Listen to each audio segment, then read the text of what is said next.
अस्सलाम अलैकुम। आज की तारीख 1 मुहर्रम 1448 हिजरी। पैगंबर सल्लल्लाहु अलैहि वसल्लम ने फरमाया, कोई शख्स तब तक सच्चा मोमिन नहीं हो सकता जब तक कि वह इन 4 बातों पर ईमान न लाए। पहली, इस बात की गवाही दे कि अल्लाह के सिवा कोई भी इबादत के लायक नहीं है। दूसरी, इस बात की गवाही दे कि मोहम्मद अल्लाह के रसूल हों और उसने उन्हें सच्चाई के साथ भेजा है। तीसरी, मौत पर और फिर मौत के बाद दोबारा जिंदगी पर यकीन रखे। और चौथी, तकदीर यानी किस्मत पर ईमान रखे। एक सुन्नत, नबी सल्लल्लाहु अलैहि वसल्लम ने फरमाया, जिसने मेरी सुन्नत से मोहब्बत की यानी उस पर अमल किया, उसने मुझसे मोहब्बत की, और जिसने मुझसे मोहब्बत की वह जन्नत में मेरे साथ होगा।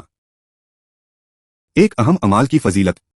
पैगंबर सल्लल्लाहु अलैहि वसल्लम ने फरमाया, जो कोई सुबह के समय इसे पढ़ेगा वह शाम तक शैतान से महफूज रहेगा। औज़ु बिल्लाहिस्समील मिन शैतानिर्रजीम, यानी मैं उस अल्लाह की पनाह मांगता हूँ जो सब कुछ सुनने वाला और सब कुछ जानने वाला है। एक गुनाह। हज़रत मोहम्मद सल्लल्लाहु अलैहि वसल्लम ने फरमाया, वह शख्स जन्नत में दाखिल नहीं होगा जिसके पड़ोसी उसकी ज्यादती और जुल्म से महफूज न हो। आखिरत के बारे में कुरान की सूरह बकरह में अल्लाह फरमाते हैं, और तुम्हारे अमाल की किताब नामे अमाल सामने रख दी जाएगी तो आप गुनाहगारों को देखेंगे कि जो कुछ उसमें लिखा है वे उससे डर रहे होंगे और कह रहे होंगे, हाय हमारी बदकिस्मती।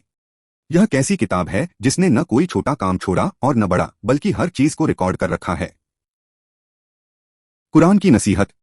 कुरान की सूरह फुस्सिलत में अल्लाह ये फरमाते हैं कि यह कुरान रहमदिल और मेहरबान अल्लाह की ओर से उतारा गया है।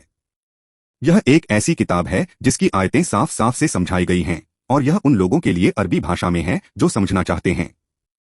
यह इंसानियत के लिए एक खुशखबरी देने वाली और आगाह करने वाली किताब है।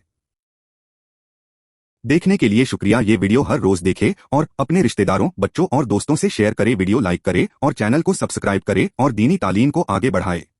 खुदा हाफिज, फिर मिलेंगे।